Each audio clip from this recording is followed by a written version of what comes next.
All right, let's dive right in. West Asia is a region that's, well, constantly in turmoil. And right in the middle of it, Indian Prime Minister Narendra Modi is touching down in Israel for a really critical two-day visit. Now, this is not just your average diplomatic trip. Nope. This is a meeting that's absolutely packed with history, high-stakes strategy, and, yeah, a fair bit of political drama. And you know, the tone for this whole thing was set immediately. Israeli Prime Minister Benjamin Netanyahu didn't just call him an ally, he called him his dear friend. And while that personal touch is definitely a signature of their relationship, believe me, this visit is about a whole lot more than just a friendly hug. So that really brings us to the core question we're going to unpack here. With everything going on in that part of the world, what makes this specific visit right now so incredibly important? Why is everyone watching? You know, context is just everything here.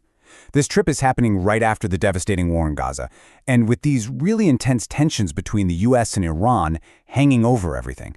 So India has had to do this very delicate dance. On one hand, condemning the October 7th Hamas attack, but on the other, still holding firm on its support for a two-state solution for Palestine.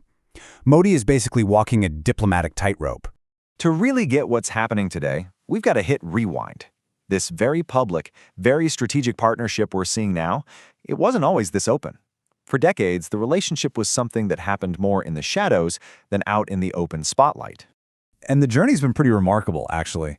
So formal ties only kicked off in 1992, and here's a key detail. It was with the public blessing of Palestinian President Yasser Arafat. Fast forward to 1999, during the Kargil War, and Israel was already sending critical military supplies to India. But the real game changer, that was 2017. That's when Modi became the first ever Indian Prime Minister to visit, and they officially declared it a strategic partnership. And that 2017 visit is the perfect way to understand a really key idea in India's foreign policy. It's called de-hyphenation. So what does that mean? Well, it's basically India's way of saying our relationship with Israel is one thing, and our relationship with Palestine is another. They're separate. That's why Modi went to Israel in 2017, but then made a completely separate trip to see Palestinian leaders in 2018. It's fundamental to how India operates in the region. So you might be thinking, okay, they met in 2017. What's so different this time around? Well, the friendship might be the same, but the world around them has changed, like dramatically. Let's break down the three big reasons this visit is on a whole other level. First up, and this is maybe the most important piece of the whole puzzle, the defense partnership. Sure, they cooperate on things like tech and agriculture and trade, but the absolute pillar, the bedrock holding this whole relationship up is defense and security. And we're not talking about small-time deals here. For the last 10 years, India has been the single biggest buyer of Israeli weapons. We're talking everything from cutting-edge drones and missile systems to super sophisticated surveillance tech and border control gear. This isn't just a casual arrangement. It's a deep, strategic military supply line.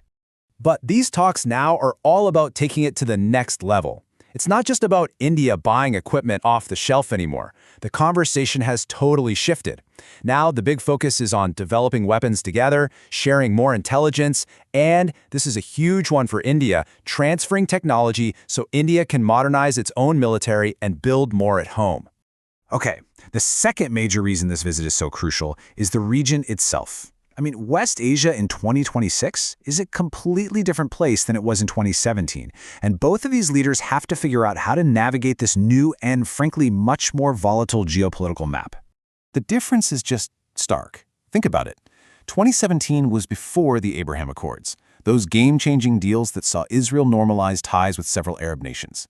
Today, well, today's world is defined by those new alliances, the fragile situation after the Gaza war, and the constant threat of a bigger conflict. The entire diplomatic playbook has been rewritten.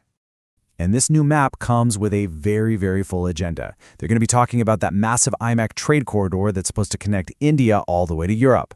They'll definitely touch on the U.S. peace plan for Gaza. And then there's Netanyahu's idea for a hexagon of alliances to counter threats. And of course, they have to talk about how to handle the ongoing tensions with Iran. All right, and that brings us to the third big thing to watch for. This one is all about a hugely symbolic political moment that, believe it or not, comes with its own set of potential problems. And this time, they're coming from inside Israel itself. So get this. During the visit, Prime Minister Modi is scheduled to make history. He's going to be the first Indian leader ever to address the Knesset, Israel's parliament. I mean, that is a huge symbolic gesture. It's a massive statement about just how deep and how public this relationship has become. But here's the twist. Israel is really torn apart right now over these controversial judicial reforms, and the opposition, led by Yair Lapid, has actually threatened to boycott Modi's speech. As Lapid himself said, they don't want the prime minister of a billion people talking to a half-empty Knesset. So you've got this internal political drama that could cast a really weird shadow over what's supposed to be a historic high point. So, as these two leaders meet, it all boils down to one stark question. Is this a brilliant stroke of diplomacy, a way for both countries to lock in their most important interests? Or is it a really risky bet, an entanglement in one of the most unpredictable regions on Earth, a handshake that could drag either country into a conflict they'd much rather avoid?